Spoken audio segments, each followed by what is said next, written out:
All right. The next chapter is your recording?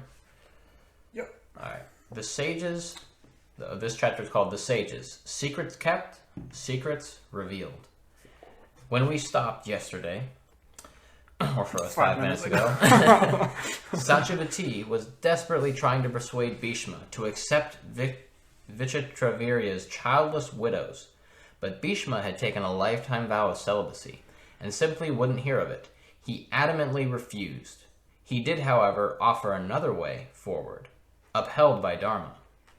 It's interesting that whenever problems like this arise in the Mahabharata, people always refer to Dharma. When something must be done, it must be done according to Dharma. Nowadays, when trying to deal with some issue, say a problem in the community, one generally looks for a solution that does not violate the law. If someone proposes a particular solution, for example, someone else might say, sounds good, but is that legal? Can we really do that?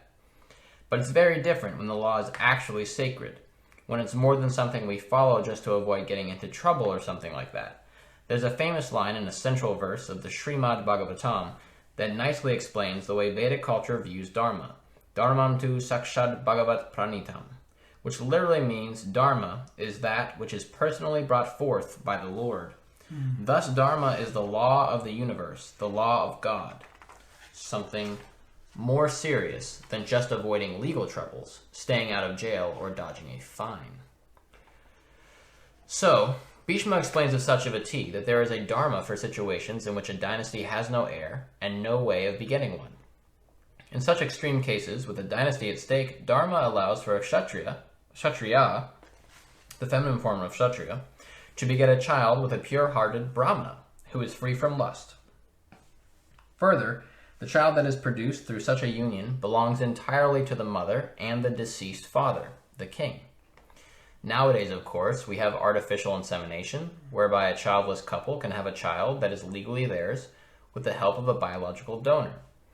And just as in ancient times, the donor has no legal claim upon the child that is produced. Thus, in both Vedic and modern times, there have been similar solutions to these types of problems.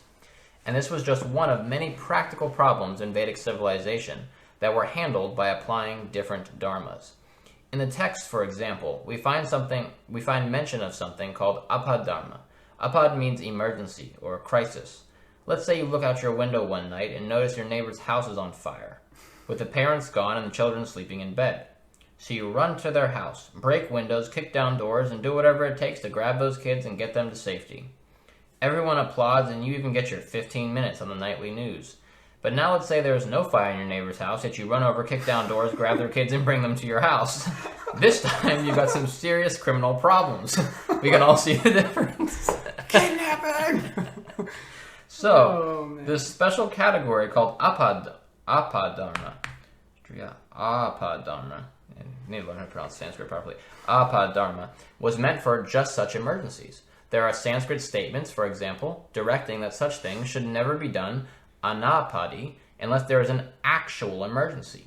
This is a very typical statement in the literature.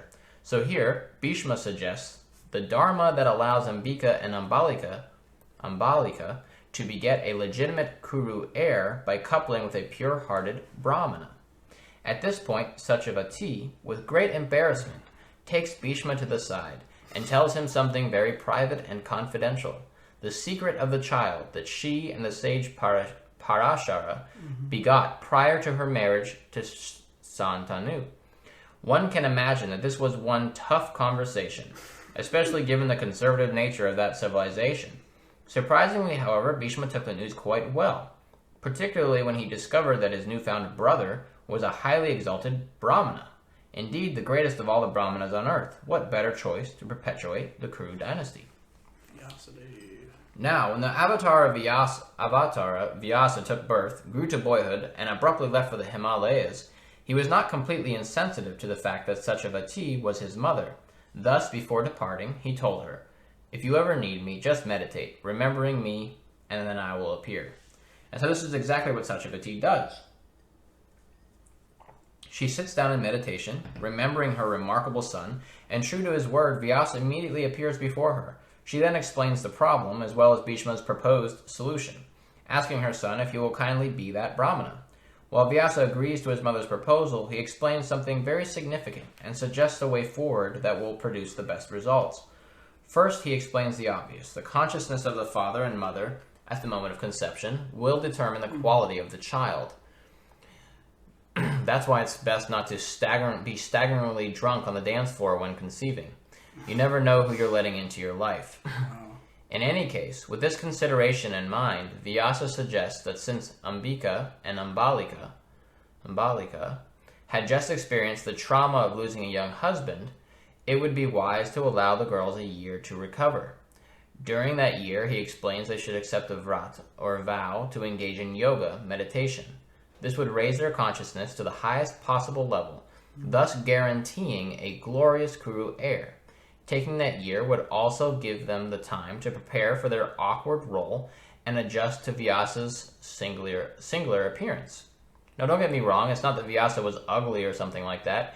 It's just that he was a sage, an ascetic, who'd been living in the mountains for quite some time. If you've ever seen photos of India's Kumbh festival, which always includes some very unusual characters, you probably know what I mean.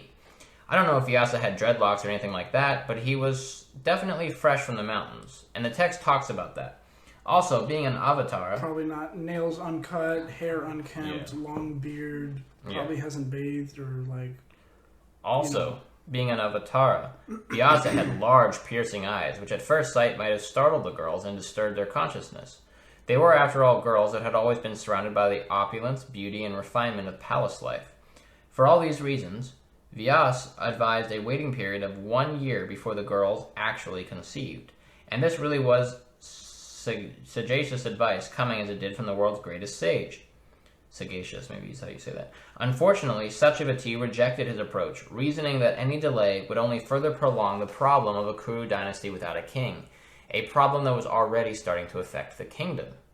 The Mahabharata mentions that during this period, other kingdoms had been taking advantage of the Kuru dynasty's lapse of leadership.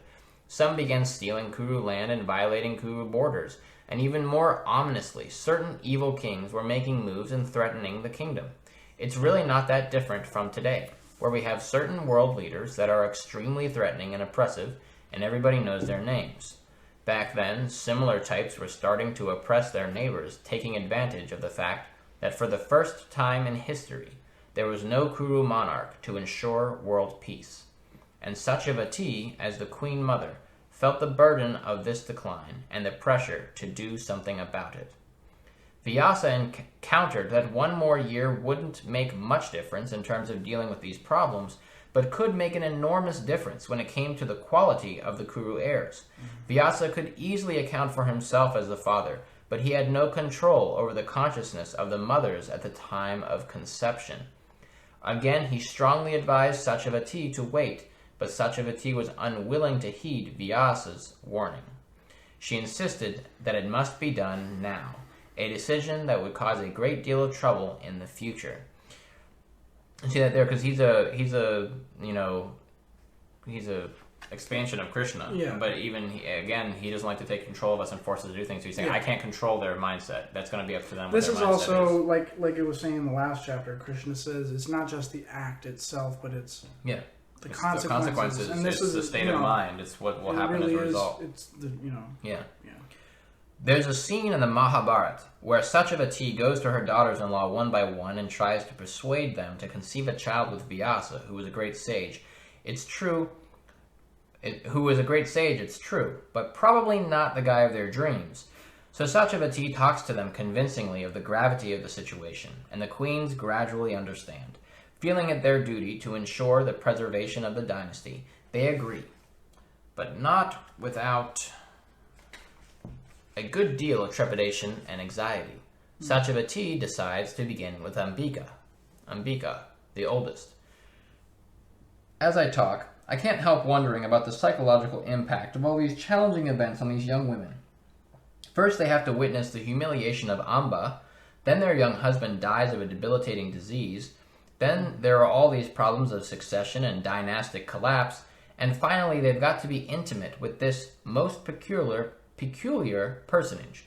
One can only imagine their anxious state of consciousness as the time for conception neared. When Vyasa came to Ambika, She was immediately taken aback by his appearance.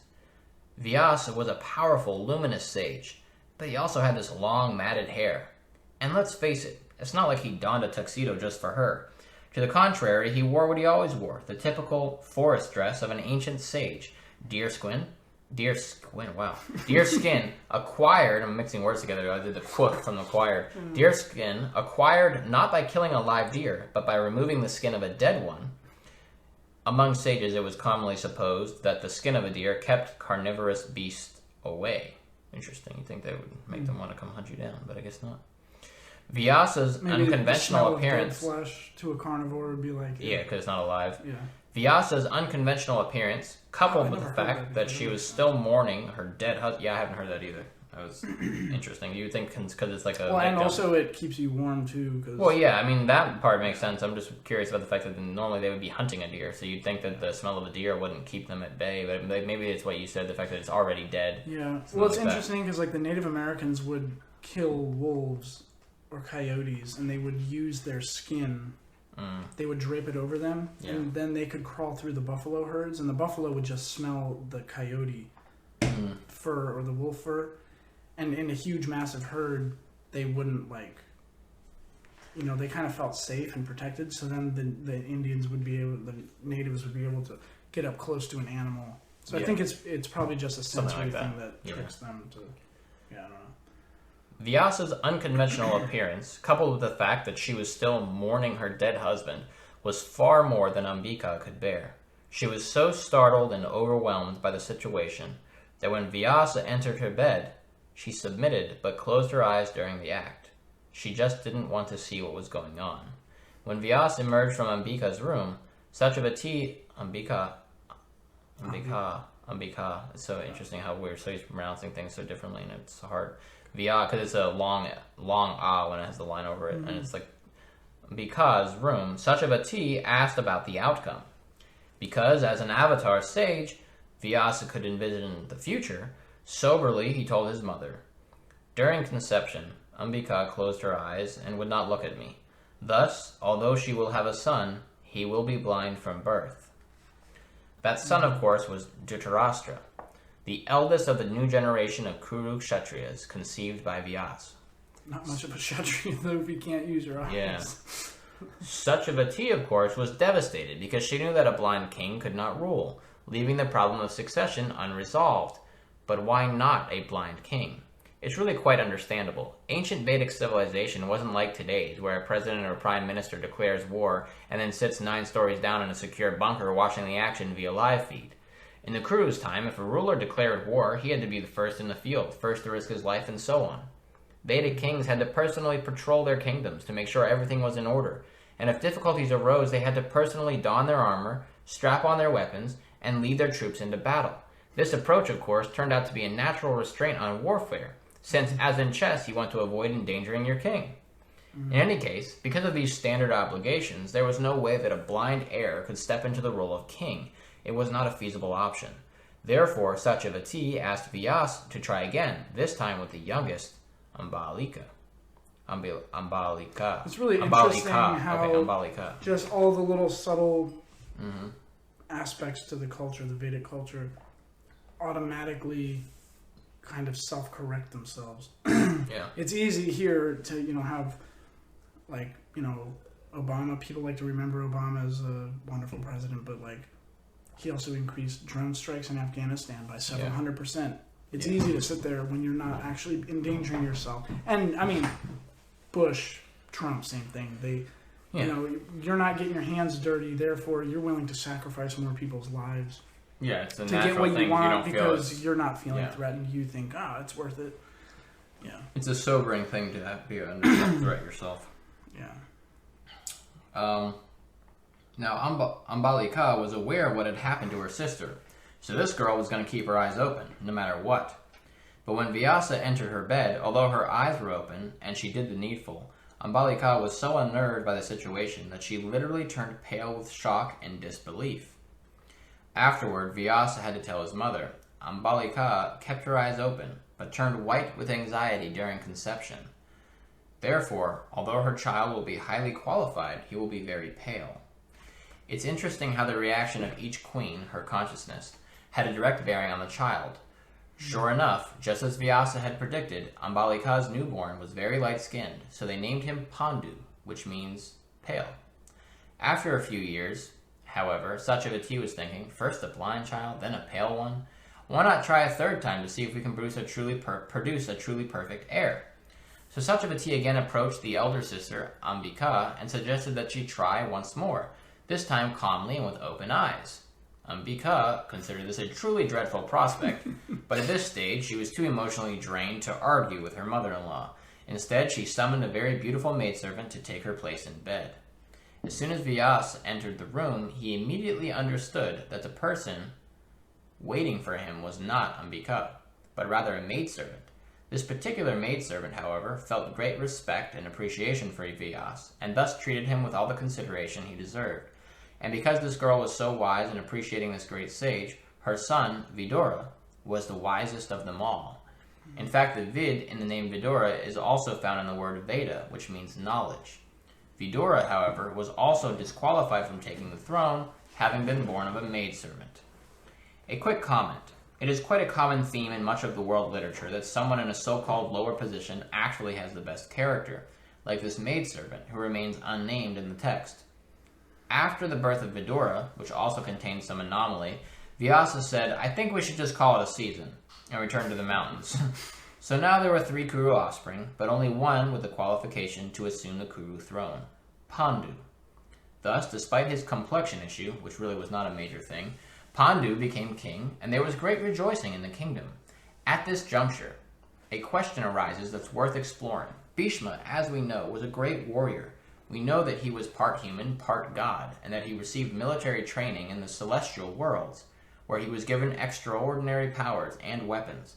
We also saw how handily he crushed the princes that battled with him at Amba and her sister Svayambara. And in the future, we will see how his military prowess remained undiminished, making grandfather Bhishma the greatest, most respected general of the Kurukshetra war. Given all this, one could legitimately ask why there was a crisis at all. Why were Kuru lands being stolen? Why was there aggression and turmoil? What was the problem since Bhishma was there? Why didn't he protect the realm till the next king came along? Logically speaking, the answer must lie in the fine print of Bhishma's vow never to become king. Absent a Kuru heir, Bhishma's involvement in temporarily overseeing a dynastic affairs would have amounted to an independent exercise of power, thus technically violating his vow. And remember, Bhishma's moral philosophy was that the act of keeping his vow is everything. Once a genuine Kuru heir was there, however, even as a baby, Bhishma could legitimately take action on his behalf as a servant to the throne. In other words, the birth of the Kuru heirs freed Bhishma to act without violating his vow. Once they were born, Bhishma could take charge and the Kurus could begin reasserting their authority. And there are descriptions of how the entire kingdom rejoiced to know that the Kuru dynasty had been saved. Here we can also mention a very important point about the relationship between Pandu and Dhritarashtra, which will really determine the rest of the story. Pandu, as we will see, was deeply devoted to his older brother, and whatever he would gain in riches and treasure, he would immediately offer to him. Dhritarashtra, however, never got over the fact that he was unable to rule. His resentment was always simmering below. He didn't blame Pandu, but he definitely had serious issues with his own blindness. Issues that would eventually surface in very malicious, even villainous ways. So we have Dhritarashtra, who was physically very powerful but could not rule because he was blind. And we have Pandu, who was also an extremely powerful warrior, despite the fact that he was pale. Paleness is often associated with weakness, anemia, and so on. There's one particular incident that to me really showcases Pandu's Kshatriya power. Like all kings, Pandu was obliged to marry and produce heirs, and the Kurus had heard that a great and very beautiful princess from a neighboring dynasty was about to hold her Svayamvara, where she would select the husband of her choice. Her name was Kunti, and we'll tell more about her in a few minutes. Recall that we already learned about the Svayamvara ceremony in the story of Amba. If you know your geography, modern India is roughly like a diamond, with Delhi in the central region. The ancient Kuru capital, Hastinapur, was located on the Ganges, approximately 80 miles northeast of Delhi.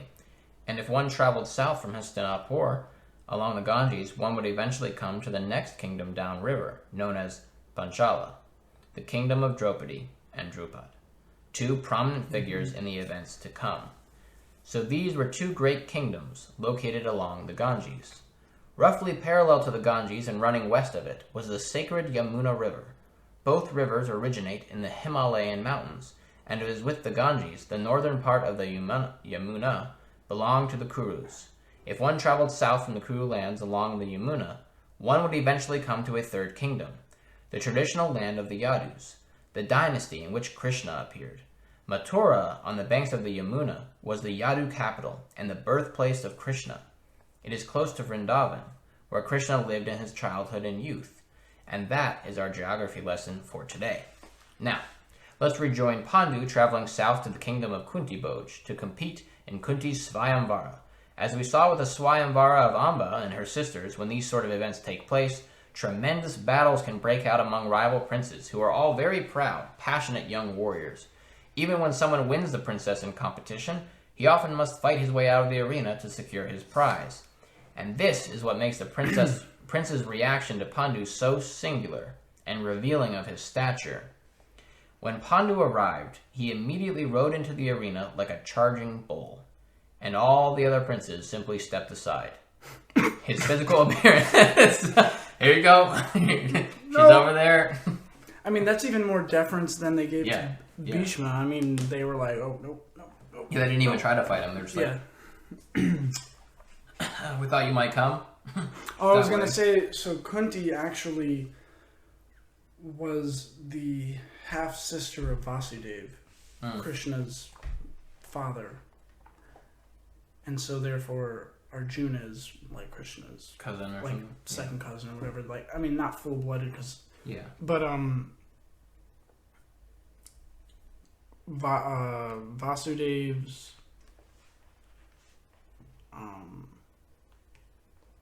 I'm sorry,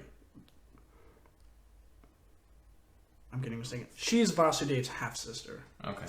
Anyway, so her father, where she's having the Swayamvara, was childless, and he was very good friends with Vasudev's father. Yeah. And so when Kunti was born, he said, well, I already have a lot of kids. I'm going to give you my daughter to raise as your own, since you have no children. So that's why they're... so technically, Kunti is one of the Yadu families, even though she's living in this other kingdom. When Pandu arrived, he immediately rode into the arena like a charging bull, and all the other princes simply stepped aside. His physical appearance and obvious strength intimidated all who witnessed him. And the text actually says that he seemed almost like a second Indra, the powerful god of the celestial worlds. To put it simply, he was just head and shoulders above the rest in every way, and they knew it. In the midst of everyone, he rode straight to Kunti, who chose him at once by placing the symbolic garland around his neck. Meanwhile, all the other princes were like, great choice. Because nobody wanted to tangle with Pandu. Nobody wanted to challenge him. They simply made their way to their chariots and left for their respective kingdoms. It was truly a remarkable and very unusual outcome for such an event. And so, after the wedding ceremony, Pandu took Kunti and began the journey north to Hastinapur. One aside. Apart from reading through the Mahabharata in the original language, I've tried to think about the text's narrative like a historian. If we plot the points on a map, we find that in journeying down to the kingdom of Kunti Bhoj, Pandu would have passed through Mathura. At the time, there would have been a particular prince living there named Kamsa, who features very prominently in this narrative. Like Kunti, Kamsa was part of the Yadu dynasty, and he and Pandu were actually contemporaries. In the future, when Krishna appears in the Yadu dynasty, Kunti and Kamsa will be related to him as aunt and uncle, respectively. Later in the narrative, when Pandu leaves this world, Kamsa, a major asura, bad guy demon, usurps the throne, imprisons his father, and persecutes his own dynasty. In the history of world power, there are many unfortunate examples, as in the Mughal dynasty, of rulers taking power and then basically getting rid of anyone that stands in their way, including members of their own family. For the sake of a throne, such persons have been known to kill all their brothers, all their cousins, and you can throw in a few sisters for good measure, all on the chance that they might cause trouble in the future. Kamsa was actually Kalanemi, the first to attack Vishnu when he arrived at that celestial battle I mentioned the other day, the one that took place after the Milk Ocean had been churned. If you recall, the Suras and the Asuras were fighting, and the Asuras, I call them the bad guys, were gaining the upper hand. Then, being prayed for, Vishnu showed up to help the Suras. What's interesting here is that when Vishnu appeared in the midst of this titanic battle, it was not to attack anyone, but rather to bring peace. That, of course, did not stop the Asuras, who, true to form, attacked Vishnu without provocation. And the first to attack, the one who hated Vishnu the most, was none other than Kalanemi, who had now taken birth in the Yadu dynasty as Kamsa, living in Mathura under his father Ugrasena. He is not yet able to act because Pandu is too powerful. In any case, from a historical point of view, it's interesting to imagine that Pandu must have met Kamsa when passing through Mathura on the way to Kunti Bhoj. After all, they were both kings, and there were even family ties between them. Earlier I mentioned that I would tell a little bit about Kunti, a very prominent figure in the Mahabharata, who plays a crucial role in the narrative's later events. Kunti's story begins with her biological father, King Surasena, who was blessed with many children. Surasena's most dear friend was another king named Kunti, who happened to be childless. Thus, as an act of love for a dear friend, Surasena gave the king his next newborn, who grew up in the kingdom of Kunti Bhoj as the daughter of King Kunti. As you can imagine, this child was so deeply loved and cared for by the formerly childless king that she was actually called Kunti after her father. Kunti is the feminine form of Kunti. Oh, how do you say this differently? Kunti is the feminine form of Kunti. Mm-hmm. There's just a line over the eye. Kunti, long eye. Okay, so Kunti is her name, and the king's name is Kunti. When Kunti was a young girl, around 12 or 13 years of age, something happened in her life that was not too dissimilar from what happened to Satyavati in her youth. Thus, like Satyavati, Kunti had a secret, something she kept hidden from everyone. It all started when the sage Durvasa visited Kunti Bhoj. In Sanskrit, Durvasa essentially means hardly dressed. So it seems he may have been wandering around wearing scant clothes, although his name can mean other things as well. Now, this Durvasa had a reputation for being an extremely irritable sage, who was quick on the draw if ever he was not pleased. They say that doing a lot of austerities can sometimes give you a bad temper, and Durvasa was known for this. Angry old dog. So everyone, everywhere, wanted to avoid upsetting this irascible sage and receiving one of his infamous curses. Blessings and curses, by the way, feature very prominently in these texts, and Durvasa was notorious for cursing at the drop of a hat, even for the smallest offense, like if they brought his lunch 10 seconds late or burned the rice or whatever. So when King Kunti heard that Durvasa was coming to town, his immediate reaction was, "Wonderful, a great sage is coming." And his next, more thoughtful reaction was, "Oh my god, not him, not Durvasa." At the time, Kunti was a very beautiful, sweet-tempered girl of around 13 years, who was famous for her devotion to her elders, taking great pleasure in serving their needs. Therefore, the king asked Kunti if she would mind taking care of Durvasa during his stay.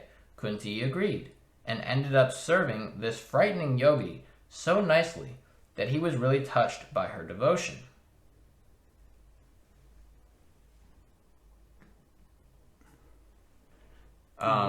Quick break. Do you want coffee? Yeah, just get him the same thing I'm getting. Fuck. Shoot. Sure. Alright, so he was really touched by her devotion. When, by his own yoga power, he perceived that this girl would have some difficulty in the future, he gave her a special mantra, a powerful technique, whereby she could summon the presence of any god. What he either left out or kept very vague in his explanation was that once the god was summoned, he would be compelled to give Kunti a child. Now, Durvasa was a renounced sage, so perhaps he felt awkward about spelling this out, or perhaps he thought the point was so obvious that it did not need mentioning. Whatever the reason, Durvasa just gave Kunti this mantra and left. So now Kunti, this youthful teen... Warning, read instructions before read all the instructions, how to use I wonder. Okay, so now Kunti, this youthful teen, had this powerful mantra, and she was naturally curious about how, or even if, it actually worked. One day, while standing on the balcony of her quarters and gazing up at the sun, she thought, I wonder how this actually works. And of course, everyone knew that the sun god was an extremely handsome, luminous figure. So almost as a test, Kunti recited the mantra while thinking of the sun god Surya, who immediately descended from the sky to her room, something she didn't really expect. On one level, she knew she could call the sun god, but on another level, she didn't believe that she could actually call the sun god. She didn't think that Surya would actually come, but he had come. He was standing right before her, and he had some very shocking news. The one little item that Durvasa left out, the thing that must happen next. And Kunti was like, wait a minute, I just dialed your number, I didn't bargain for this. As sympathetic as Surya may have been, he had to tell the teenage princess that even he could not check the power of the mantra that was now compelling him to act. There was simply no way out. The inevitable took place, and afterwards, Surya restored Kunti's physiological virginity, a common occurrence in such cases. This, however, was little comfort to this unmarried girl, who now had a baby to explain and contend with. Given the highly conservative nature of ancient Vedic culture, for Kunti, this was an unmitigated disaster, a catastrophe of monumental proportions, and so she panicked. I mean, what was she going to tell her father? Well, Dad, I have a kid, but hey, don't worry, I'm still a virgin, so it's all good. As a highly protected, extremely innocent young girl, Kunti was not emotionally capable of handling the situation. She could see no other alternative but to give the child up. Thus, in a story reminiscent of the Old Testament, she put the infant in a basket and set the basket floating down the river. In the biblical story, if you remember, Moses was floating down the Nile and his sister Miriam was following along the bank to make sure her brothers survived and found a good home. Here we can assume that Kunti made a similar arrangement after placing her child in the river, and thus was aware that the baby had been taken in by a very pious, good-hearted couple, Adirath and Radha, who lovingly raised the boy from infancy. And no one ever knew that he was actually Kunti's son, a son who would later return to become one of the main figures in the Mahabharata. So that's a little bit about Kunti, the mother of the Pandavas, the aunt of the Avatari Krishna, and one of the most beloved personalities of the Mahabharata. And now, that self-same Kunti was traveling with Pandu to Hastinapur to assume her role as wife of the emperor and queen of the entire Kuru dynasty. That's the second Kuru queen that has had a child with a sage beforehand. Mm-hmm. One day, after coming to Hastinapur and settling in with his new bride, Pandu was approached by Bhishma, who requested him to take a second wife. As always, the main reason was to further guarantee a qualified heir to the Kuru throne, because as we've seen with Vichitravirya's untimely death, the absence of a ruling king can actually threaten the political and social stability of the world. In consideration of Bhishma's suggestion about a co-wife, we can end today with some thoughts on the institution of polygamy, which has never been that successful, and there's both historical and linguistic evidence that confirms this claim. Let's begin with the linguistic evidence. The word for co-wife in Sanskrit is sapatni, sa for co and patni for wife. The masculine form of this word requires a change of only one letter, from sapatni to sapatna. And here's where it gets interesting. The Sanskrit word sapatna translates as enemy or rival, which is what co-wives would often end up becoming. Mm-hmm. Indeed, history is full of all kinds of disastrous co-wife stories. If you know your Ramayana, you'll remember that the entire disaster of this epic springs from the jealousy of the co-wife Kaikeyi, who caused a mountain of chaos. And there are many such stories in the ancient texts where polygamy leads to all kinds of troubles, including even infanticide. This we can find in the 6th canto of Srimad Bhagavatam in the history of King Chitraketu, where a co-wife went so far as to poison her rival's child simply because she could not have one of her own. This leads our discussion to the strategic problem of what things should be made legal and illegal in society, and what things should be simply left to custom. The Greeks talked about the conflict between physis and nomos, nature and law. In other words, what things should actually be legislated from a practical or realistic point of view. For example, in the early part of the 20th century, the American government tried to outlaw the production and consumption of liquor, an attempt that proved totally, almost comically disastrous, except perhaps for Al Capone. More recently, Yeah, he jumped on that opportunity. More recently, the government again has tried to apply the very same strategy, this time with the so-called war on drugs, and again it has proved an utter failure. More drug availability and usage than ever, the rise of violent drug cartels, and so on. The Vedic approach, on the other hand, was often more realistic. The idea was that certain people in society will engage in certain undesirable activities no matter what. So instead of trying to abolish these activities through strict legislation, try to at least manage them by keeping them within the law. In other words, don't create laws that no one's going to follow and that actually end up weakening the rule of law, giving rise to the El Chapos of the world. So, after all this negative talk about co-wives, we'll begin tomorrow by telling how Bhishma chose a co-wife, don't laugh, for Pandu. And that's the end of that chapter. That's good. It's starting to get really interesting. Oh yeah, dude. I can't wait till his full Mahabharata is done. Yeah, it's going to be really good. I think he's still working on, because one of the more recent classes said he was still working on like the beginning, because he mentioned something he was working on and it was something that was still kind of like around this area. But, you know, a couple of years, hopefully we'll have something. Oh yeah. I think really cool. I think that might be one of the reasons why he's moving down here. Or up to work on it? To finish working on it. That'd be awesome. Which, I want to ask him, like, God, if there was anything... I mean, I know we were busy and stuff, but I love Mahabharata so much, I would love to, like, find some way to help him if he so needed. Yeah, I don't know if I feel like, I don't know what qualification I would have to... No, not, project, but I mean, just doing something to make, because that's got to be a lot of work, sitting there translating and trying to write and type, like, if you know, true. It would be, there's some way to do that. The nice thing about the Mahabharata is, you know, even if you just read it for pleasure as a novel, the core teachings of the Bhagavad Gita, the Bhagavatam, the Vedas, through all the different, each of the different characters in the story also embody the certain qualities that the Vedas is trying to say, hey, these are the things that you should be doing in your life, and these are the things you should not be doing. So, like, you have Duryodhana there as an example of what not to do, and then Yudhisthira, what to do. And then you got Bhishma's kind of in the middle. Like, he's obviously has a lot of great qualities, but he is too strict with that one thing that really should not matter that much. And so you get to see, it's really cool. Yeah. I mean, no, it's really it's a great story. I mean, if you're into any kind of, like, classical literature, this is really cool. It's very well, Yeah, it's awesome. And it gives you a lot of thoughts about life. And I like the way he, too, breaks it down and really makes a lot of, like, he draws a lot of lines between things that, like, people are very familiar with now. So that it doesn't seem as, like, you know, he explains it in a very, very clear way. Cross-generational. Yeah, very great. Yeah. Very awesome. Yeah, no, it's great. At any rate, we're done reading now. So that's the end of that chapter for the day. And don't forget to share with a friend if you like it. And feel free to comment or message us, answersoflife@gmail.com. Any questions or suggestions, things to read or things to like to share, etc. See you next week.